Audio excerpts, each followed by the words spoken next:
Do'stlar, bugun men sizlarga Amerikaning eng arzon ovqati McDonald'sni obzor qilaman.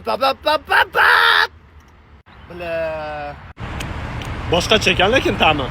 Короче, akalar, общий narxi $30 bo'ldi. Ba'zi bir akalarimizga o'sha videoning oxirida narxini aytib sizlarni yuragingizlarda siqmay, ati videoning oxirigacha ko'rdirish uchun.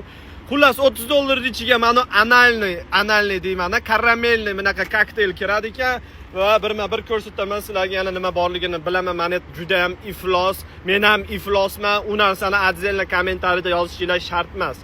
Xo'p, birinchisi cho'chqa go'shtidan bunaqa burger, ichi mayonez, kompot nimadirlar, xullas o'ta ham zararli, 600 tacha kaloriyasi bor adashmasam.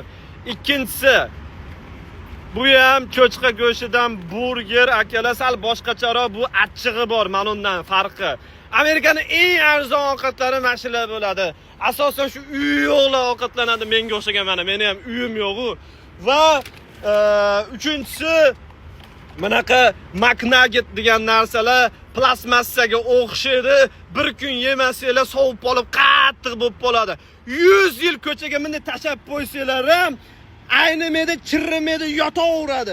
Hozir kimdirlar meni so'kishi mumkin. Ovqatni nimaga tashlading?